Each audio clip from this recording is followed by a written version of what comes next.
Welcome to the TrueRotarian Podcast.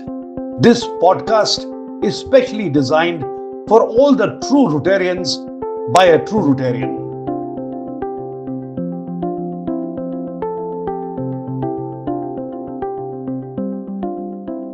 Hello and welcome to TrueRotarian Podcast, a podcast where we talk about stories that inspire others to make a strong society and strong communities and a strong nation. On the day of our Republic Day, it's a pleasure to invite one of the most honored, distinguished son of India, Mr. Yashovardhan Jha Azad. Republic Day reminds us of a vision of the Constitution, the dignity of democracy, and the responsibility of citizenship. हमारा गणतंत्र सिर्फ कानून से नहीं बल्कि नागरिक कर्तव्य से चलता है. Ladies and gentlemen, Mr. Azad is a former IPS officer, Special Director in the Intelligence Bureau, Secretary in Security to the Government of India, and a former Information Commissioner. A career which spanning over 4 decades and deeply involved in national security, governance, intelligence, crisis management, and democratic transparency. It is therefore a fitting day that today we talk to a legend who served the country with such a lot of dedication, honor, and pleasure. Welcome to you, sir, once again to True Rotarian Podcast. Thanks. I know you are on a holiday in Goa. Yes. You are taking time to come on our True Rotarian Podcast. We are indeed grateful to you. Thanks. You know, it is really an absolute privilege to have you with us on this Republic Day special for True Rotarian Podcast. We decided this particular podcast few days ago, and then I was looking for somebody as senior as you, and it was really my honor. On behalf of my entire podcast team, I'm really grateful to you for sparing your time. Thank you very much. Well, coming to the topic straight away, sir, for the younger audience, what inspired you to choose the IPS and commit your life to the public service? Well, serving the nation perhaps is the greatest honor. And I do recall, because of my father too, who was in a kind of a public service for a long time. My Nana, who really inspired me a lot, was a judge. And as soon as I finished my MA in Delhi, and I was applying for a few places, my dad perhaps wasn't extremely happy, applying for levers and Tatas, etc. And he made a disparaging remark to my mother saying कि हाँ साबुन तेल बेचने की company join करे. That's a nice one. So at that time, the only government service was you apply for the UPSC, and I was lucky I got in my first attempt. Wow, that's so nice. You know, that reminds me, a very dear friend of mine, Mr. K.B. Kachuru, who is the chairman of Radisson Group of Hotels in entire South Asia. He came to my podcast and he was also talking about his earlier days. And he said, when I was thinking of joining the hotel industry, my mother used to say, "Ye kya khansama banne chala hai?" Like you said, ki sabun tel bechna.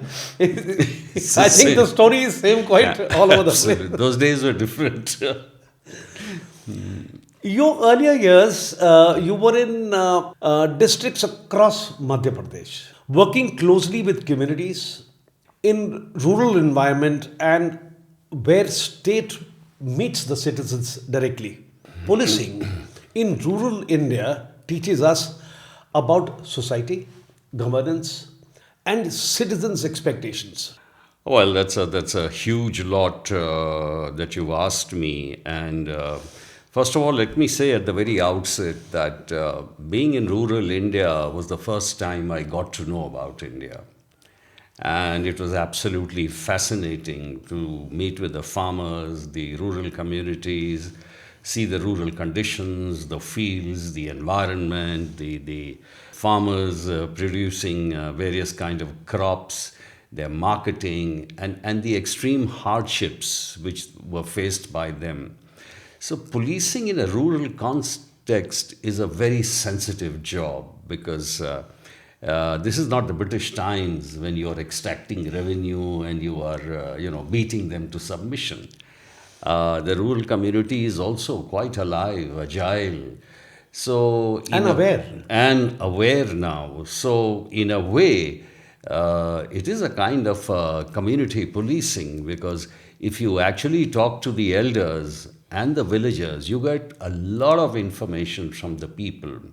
And I think this conversion from, the submission expected from them to actual joining hands and providing them a service. Ultimately, policing is a service which has to be provided. And in the rural conditions, you have to be a little sensitive because, it's away from the media lights, it's away from everything. But the rural conditions are much different from a very, very alive and a very, very agile urban population. So, in that respect, it was a challenge and it was a learning process too.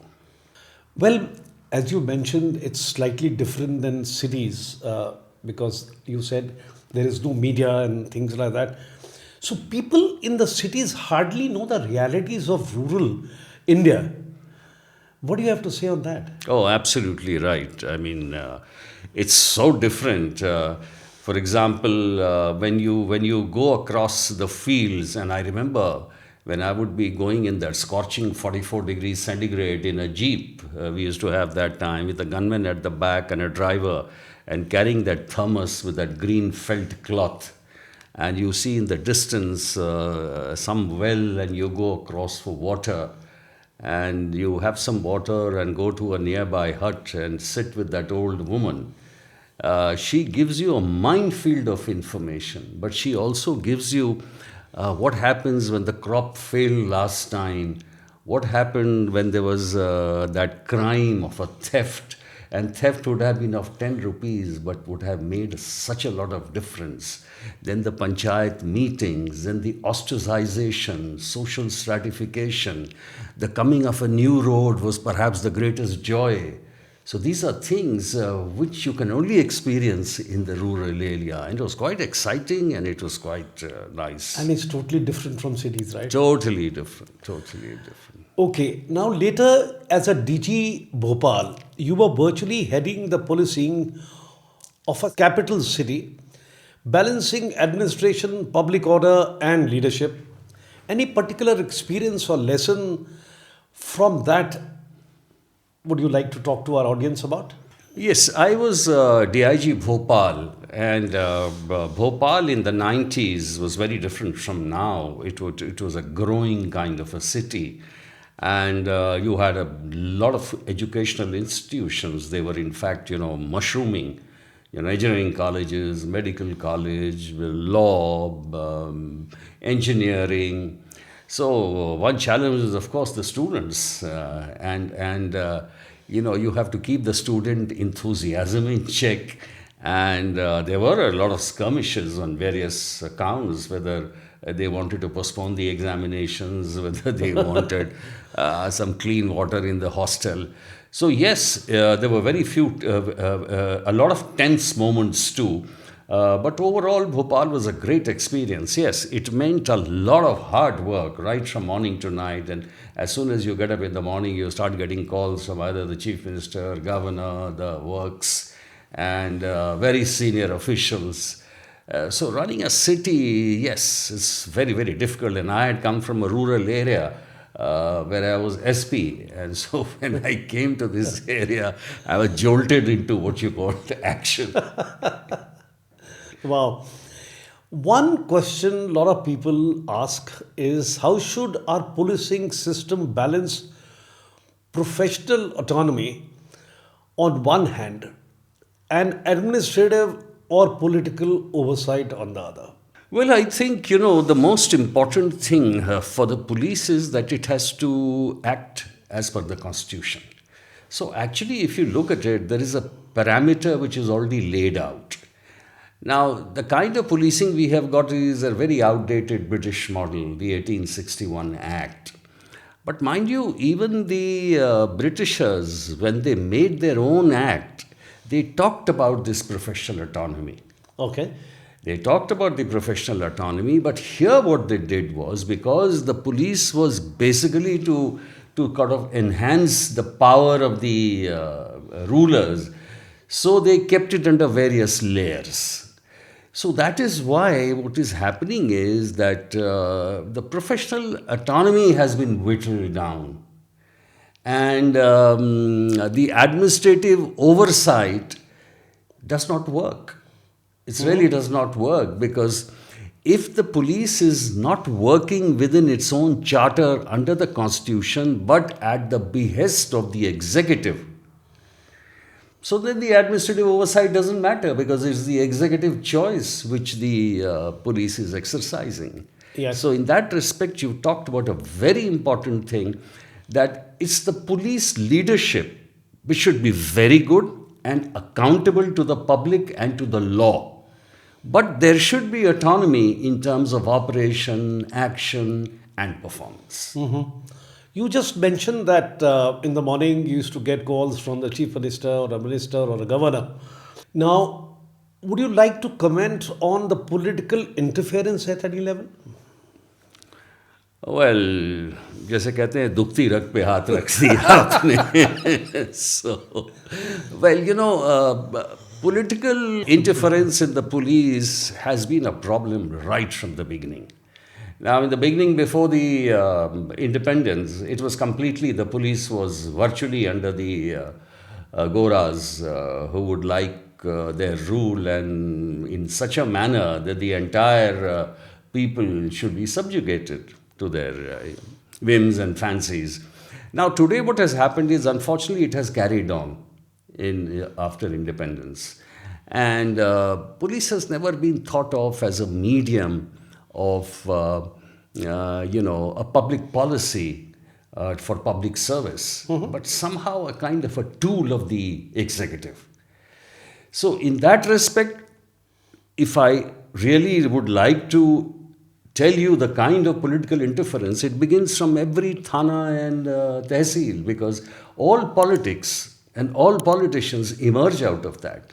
How many cases the thanas have instituted against them, how much interference there has been tehsil work, how many times they have gone to the court. So if that is the beginning of politics, then you can imagine in everything almost politics has gotten. Now it is there in postings, now it is there in transfers. Every MLA, every MP, every Zilla Parishad chief wants his own Thanedar, wants his own SP, wants his own DIG. So the entire, brass of police brass is virtually walking that tightrope as to how much of autonomy is to be exercised and how much of your own interests, like not getting transferred every second day. That's right. That's also to be there. That's also to be there. So you got to maintain the balance. Balance. You had a very interesting stint as a PS who was the environment minister in Narasimha Rao's government. How do you feel about the environment change in those days and today? Well, that was the time, and I was very lucky to get a stint like that, to understand a totally new area. But what a critical area, environment. And of course, the forests were also there, environment and forests. And I learned a lot of it was related to policing also, because, the environment pollution, how people were degrading the environment was a kind of a crime. Dumping waste, landfill sites, garbage, which is even now. And the Forest Right Act, not implementing the Forest Right Act truly in its true spirit. And also the communities killing tigers. And in fact, today, for wildlife protection, the police is involved in a very, very major way. But since then, of course, the whole lot of things have changed. New set of laws have come in. The international community has brought in a big way. You have these various meetings. And media. And the media. Media has, of course, become very conscious. Yes. But at that time, the UNEP was extremely active. We went for a couple of meetings to Stockholm and other places. But India was getting aware and realizing the importance of preserving important. And one of the most important thing was to how to harmonize the preservation of forests, keeping the wildlife, along with the communities who are living across the border. And they had the forest, a lot of their forest produce was their right to be used. So there was always this delicate balance to be maintained. But today it has reached a new level, the carbon emissions, the footprints, and yes, I thank that stint of mine for being so aware. Wow. After the field years, you transitioned into intelligence bureau. How is the intelligence work different from conventional policing? Well, I would say that I gained a lot because of my conventional police experience. When you're talking about intelligence, mind you, what is intelligence? Intelligence is getting the hardcore information on various developments, those developments which impact national security. Yes. So this information will come from all sources. It will come from the field, which is rural, semi-urban, urban, abroad, technical, electronic, all kinds of things. So when you are in intelligence, as an intelligence officer, you have to hone your skills in a different direction. How do you raise information? It can come from assets, it can come from technical. How much do you realize on the human assets, which are most important? Some of the best information you get from human intelligence. Yes. And then, of course, with technologies expanding so much, you're getting a lot of information from tech. You've seen the Americans, how they're using drones and bombing the hell Absolutely. on the borders of Afghanistan and Pakistan, taking out criminals, which they think they are their criminals.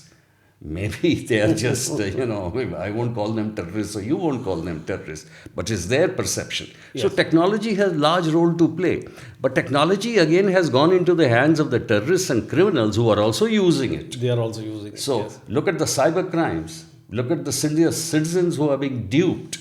So it's a running battle. So when you're in intelligence, you're perceiving areas of concern, you're getting information out of them, and then you're preparing a kind of a blueprint for a policy action plan. So you get the information about trouble, you sort of scotch it, you take action to deter it, and what to do overall in terms of legal and other measures, you give to the government the policy. Yes. Now, you handled counter-terrorism during a very challenging period. What do citizens often misunderstand about national security and the nature of threat that we face? Well, there are various levels of threat. For example, if I talk about the national security perspectives, which you have just mentioned, there's a threat which is an external threat, and that external threat is coming from various areas. Of course, one is the border. You have a coercive China on the border, you have a irritant Pakistan, I would say irritant because they keep sending over the terrorists Yes. from across. And then we have Bangladesh now. Now Bangladesh is open to a kind of a hostile regime, I would say. Yes. And you remember the days when our terrorists and insurgents were given, harbor in the border areas. Earlier on, it was happening in Myanmar also. Some of the terrorist organizations are there. And then you have, after this external security, which is coming from various sources, you also have the internal security issues. Recently, you saw radicalization in a big way when those doctors were able to, pick up Unbelievable. 2,900 kgs of ammonium nitrate right there in a college, in front of doctors and the whole society. Then you have these modules coming up, creating issues all over the country, whether there are sleeper cells. You have seen Kashmir, what is happening, the insurgency. You've seen Manipur. So yes, and I'm talking only about the physical threat of violence and division. There are other threats too. Absolutely. Social threats, hate speeches, these threats which are coming from the misinformation, the social media, and they are coming across the cyber threats, for example, the space threats, and also the economic threats. For example, there is a war for the essential rare metals. Absolutely. These are the rare earths and everything. So, altogether, national security policy has to be very comprehensive, looking into all areas. You mentioned about technology and things like that, and today technology has transformed surveillance capabilities, raising both national security needs and in relation to the privacy or of an individual. Yeah. How does democracy balance the national security with civil liberties? My goodness, I mean, this is a question which is being debated all over the world. All over the world, yeah. And as to how democracy is really balance between the so-called state security and individual liberty. It was, I remember, it was William Pitt the Jr., way back in the 17th century, where he had talked about liberty. And I can't quote you the exact lines, but he had said that a poor man may have his cottage in the hills. The walls would be frail. The windows will be broken. Any storm or any rain would be able to destroy his little hut.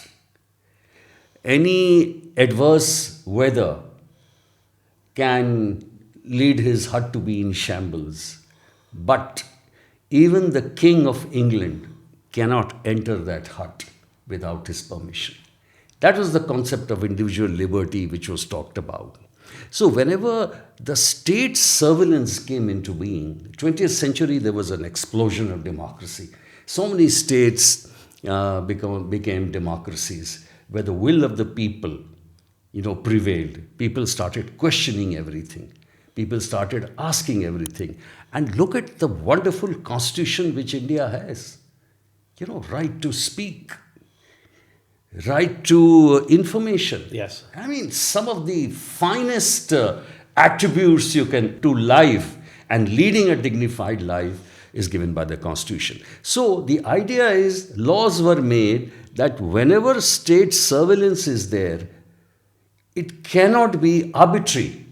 There has to be a complete set of rules. And Puttaswamy judgment in 2017 said, whenever state interference is there or surveillance is there, it has to be only when all other means of getting information is not there.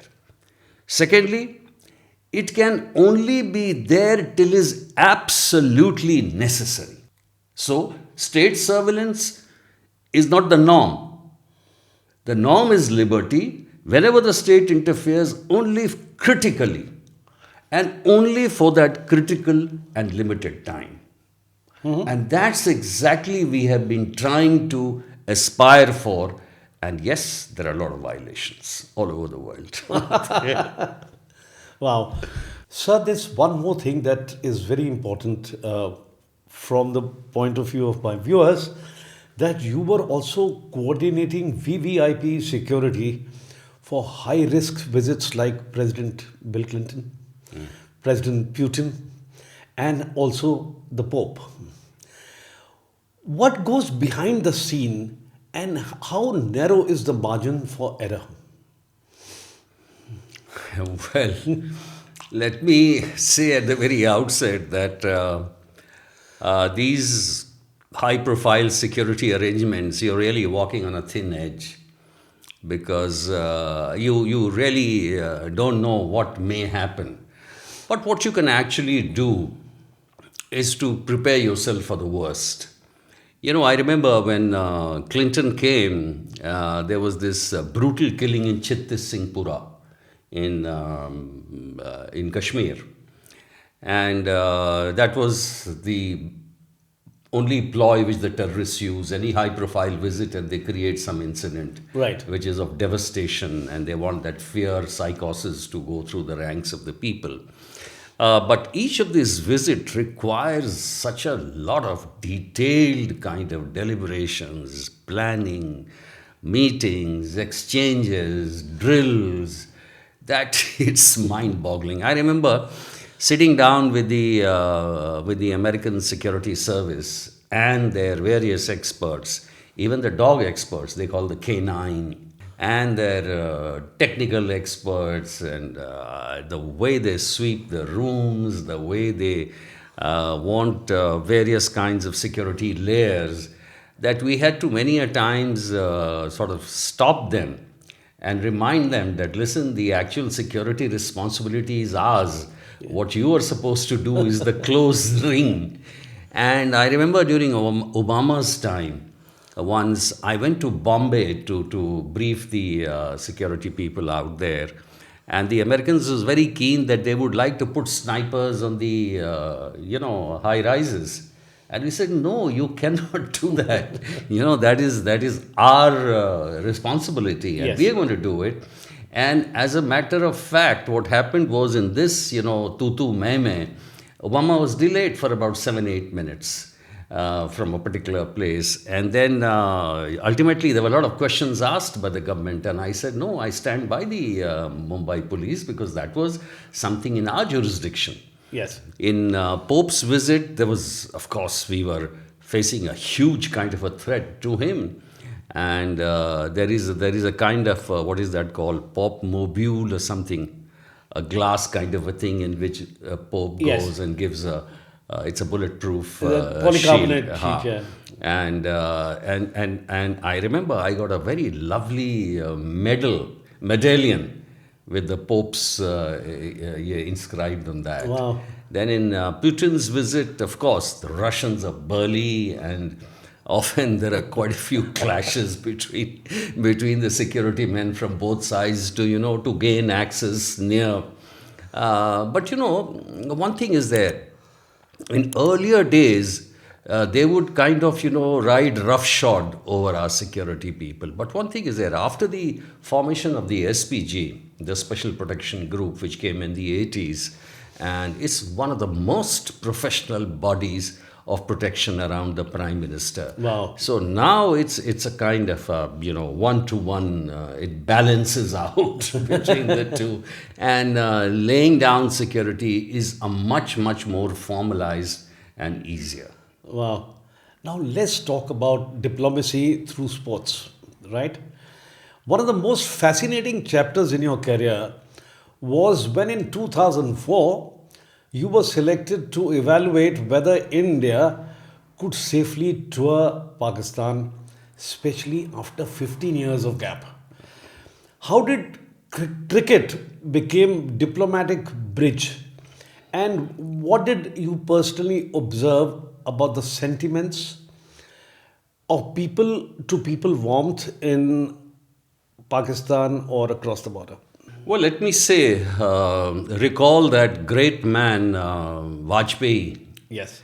one of the greatest leaders we've ever had, who wanted peace with Pakistan. And he perhaps made so many gestures and moves that is unthinkable now. In 99, when the Pakistani team was touring India, I was their security liaison officer, traveling with them all over the country.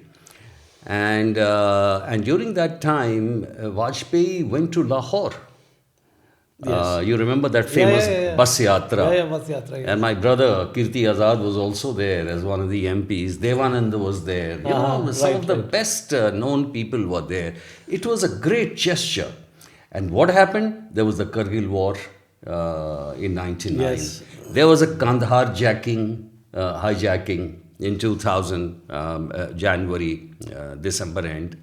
Then you had Agra talks. And Agra talks failed because, Advani rightly raised the issue of an assurance from Pakistan that there will be no more raiders across. Right.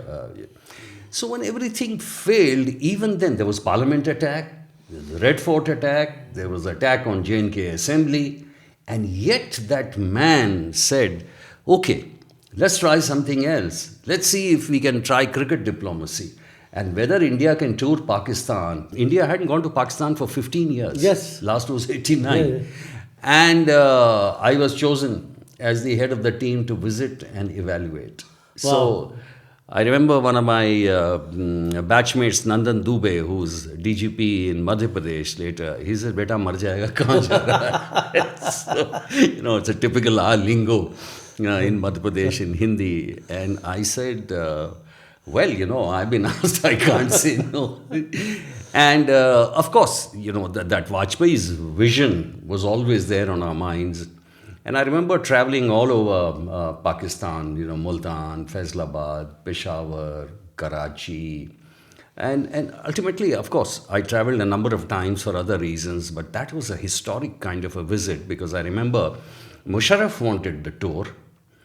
His army generals in that meeting, where the Home Secretary was also there, kept on saying, "Koi threat nahi hai India team ko, log bade khush hain ki dekhiye team aayegi, hum log cricket khelenge."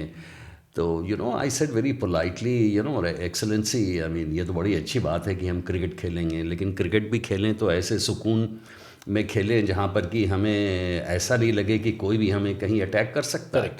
And the general said, "अरे छोड़िए कहाँ, कोई attack नहीं है, कोई threat नहीं है Indian team." And then I had to remind them that, please, I mean, the terrorists have attacked your own president twice. Yes.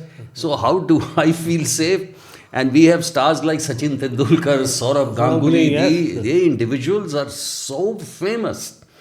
And so we had this jaddo-jahad. We kept on arguing. I wanted everything from helicopter evac, and they thought he's becoming a nuisance. So ultimately, the Home Secretary did say, no, I will raise this issue with the President and get back to you. And I was on tenterhooks that if we don't get the highest level of security, then how can you clear the tour? So ultimately, when I went back, they said, "Aapne ye banaya ki nahi?" I said, "Yeah, I'm waiting." And lo and behold, the message came that presidential order of security is being given. Wow. And so the tour was on. And then, of course, I went with the team. And it was a great experience. And I can tell you, Hemant, that the places we went to, I didn't allow test matches in Peshawar and Karachi. And 5 places where we had visited were bombed after 3 years. Peshawar, that hotel was bombed by 100 tons of explosives. The Marriott Hotel in Islamabad was again hit with a truck with 40 tons of explosive. Earlier, where we stayed in Karachi, the New Zealand team had run away because a bus had been attacked in the adjacent hotel. And mind you, in Lahore, where I was a little worried about the route, and DIG Sodar sort of saw my discomfort, and he was highly professional to go through, and we attached so many layers of security. The same place when Lankans were going a little later, 3 years on that same route, they were attacked. Yes. And you remember that, Yes, what happened. yes. So I would say we were lucky. And one thing, the last question you asked was very pertinent. How was the man-to-man relationship? Yeah. I can say one thing. I was amazed at the level of courtesy, the professional courtesy. And hospitality. Hospitality and the respect the cops, the army, the officers gave. And that was fascinating. So I think people to people, I don't think there's an issue. But of course, as long as ISI is there, you can't say anything. Well, after national security, you served as a Central Information Commissioner, delivering nearly 8,000 judgments under RTI. How has RTI strengthened the democratic culture? And the broader question is, what is the right balance between transparency and efficiency? Hemant, I think that the Right to Information Act, which was brought in 2005, was one of the trailblazing legislations we've ever had. In fact, it was rated as the second best legislation in the world. And I remember traveling to Philippines to explain to the senators, because they were trying to adopt Right to Information Act, that what are the nuances and the questions you're asking, how to balance the transparency framework, with the efficiency, with the secrecy required for the state, etc., etc. And when I became a Central Information Commissioner, it was a huge responsibility, I thought, because at that time the status was equivalent to the Central Election Commissioner, so like a Supreme Court judge, and your salary, emoluments, tenures were the highest. Yes. So, in a way, when you are at that high citadel, you sort of report to your own conscience because you don't have a boss. Yes. And when I was giving my judgments, I certainly felt that as long as it brings information of any kind to a common man to empower him, that should be the of the RTI. Fantastic. Act. So that gave a lot of satisfaction, and many of the judgments, when they were quoted later and referred to me. In fact, I remember from Bombay, somebody rang up. I had given some judgment about fake doctors, and his kid had been affected by wrong treatment. He quoted my in the High Court and got a relief. So that was very, very satisfying. Very nice. Yeah. Fantastic. Sir, today we are celebrating Republic Day, right? And that reminds us that Republic is sustained not only by the institutions, but also by citizens of the country. Well, you're absolutely right. Republic Day is a time for reflection, is a time for thinking.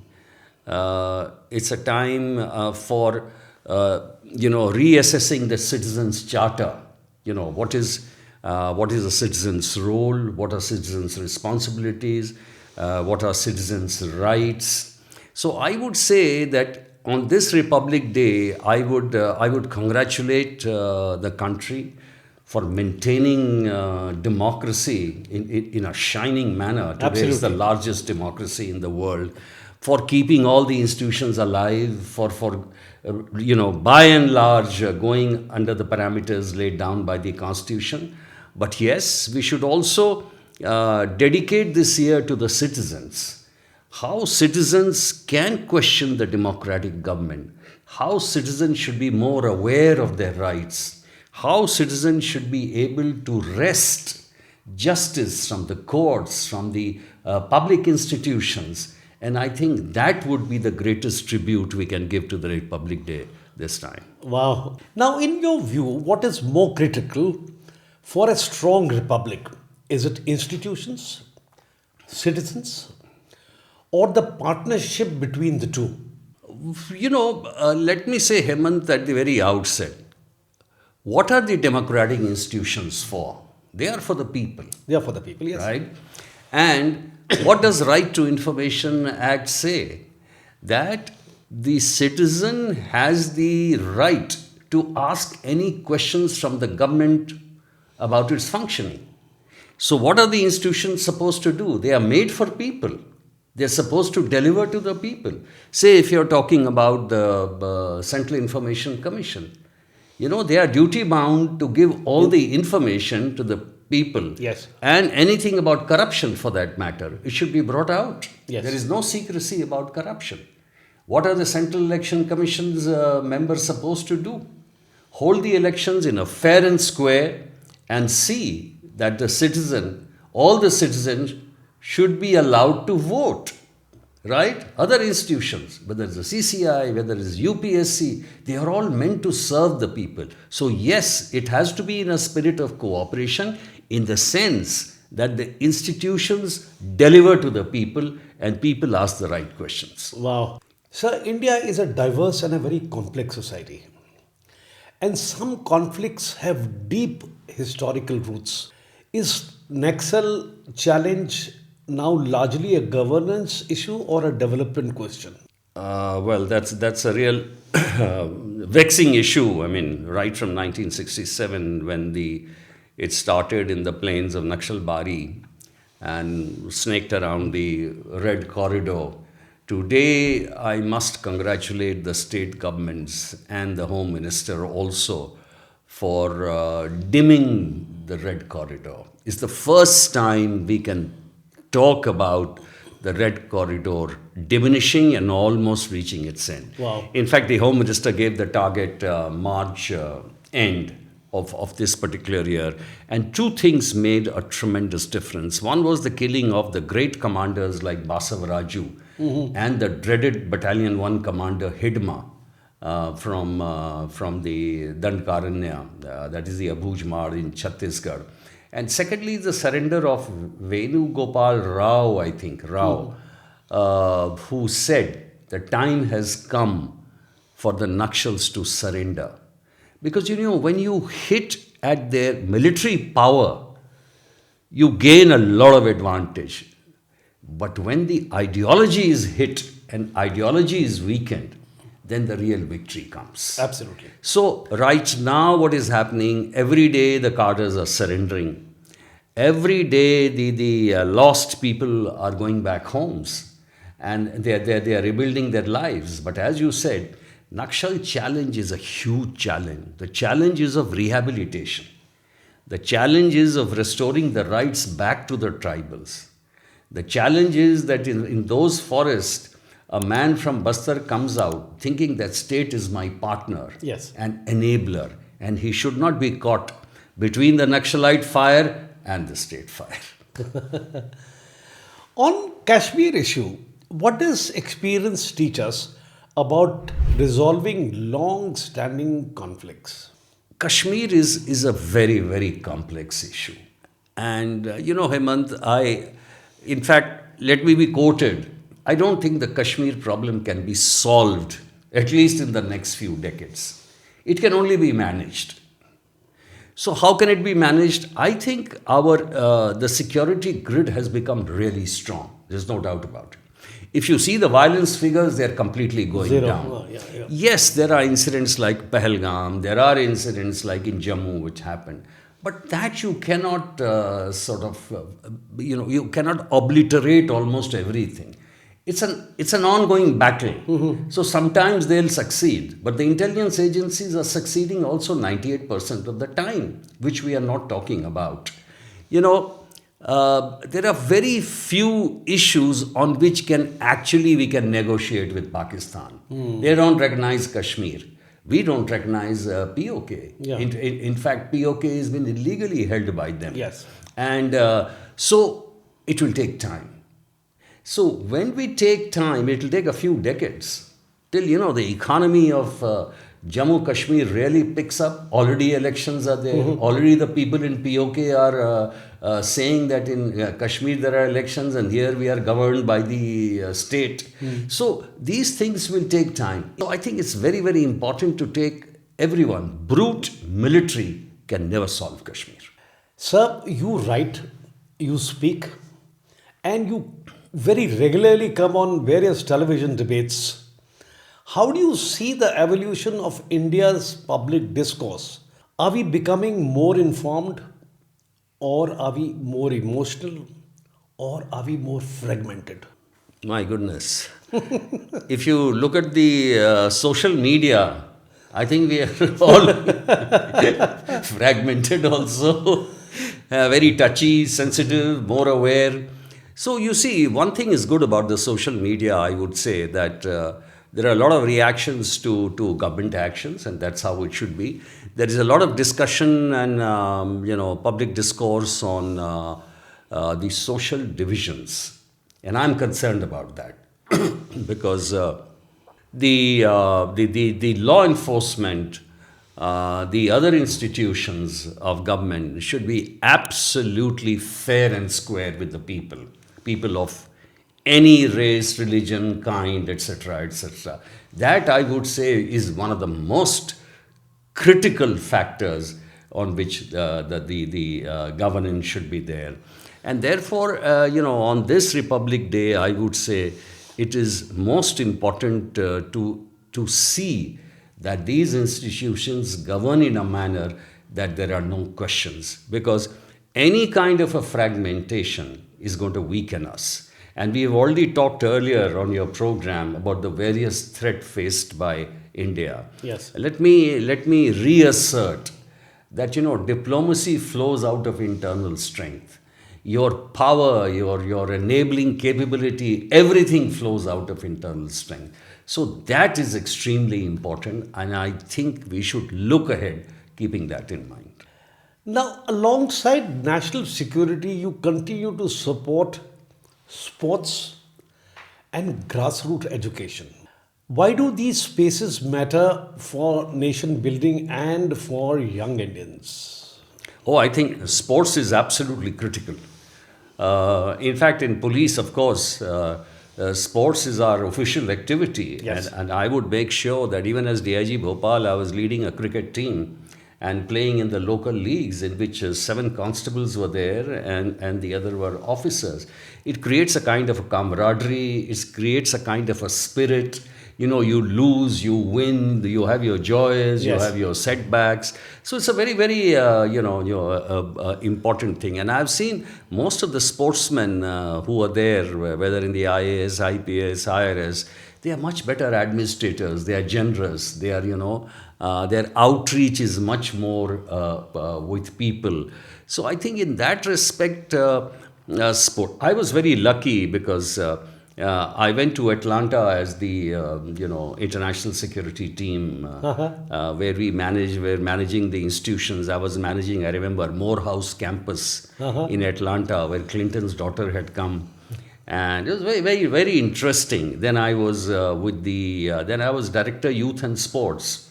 I was actually kicked out as DIG Bhopal because I had a lot of difference with the Home Minister. So overnight when I was transferred, I was there for a year and I loved that tenure. Wow. And, I was involved with various games, associations. Then I was with the Pakistani team in 99 when they came. Yes. In 2004, I visited Pakistan, Yes. I visited Bangladesh. So it has been a very, very fulfilling thing. And as far as grassroots education is concerned, I think I think in school, the only education should be English, Hindi, vernacular, sports, and arithmetic. Arithmetic, yes. This should be the grassroots education. Let the children enjoy, develop their personality, know about the country, and don't load them. Absolutely, with books. absolutely. For young viewers who are watching this program, who want to serve the nation but feel unsure, where should they begin? Well, for the youth, you're virtually, constituting about 65% of the population. And there is a huge, huge responsibility which rests on you. I think the youth must be actually proud of their country. The country is really going ahead. It's the 4th largest economy already. We have reached the stars virtually in space. Look at the ISRO and the capacity we have developed in the IT, in the digital, in so many sectors. But the first thing I would say is that any democracy prospers with discipline. Any democracy prospers with responsibility. And I would say, first of all, get your education right, get your skill sets right. You must be in an area which is relevant to the nation, to society, and which you appeal. You can become a doctor, there are also people who serve the country in various, there is dignity of labor. If you start off with some craft, is as good. You can always change, horses, on stream. So I think the youth, you must inculcate discipline in you, and you must have a very high ambition. I remember another thing when I went to Atlanta, and I heard the beginning of the Olympics with Celine Dion's that famous song, how to dream big and how to bring power and how to implement those dreams. I think that is what the youth should aspire. Excellent. Now, as we are coming to almost the end of this program, I have just few questions left. How would you assess 2025, the best 5 and the worst 5 situations?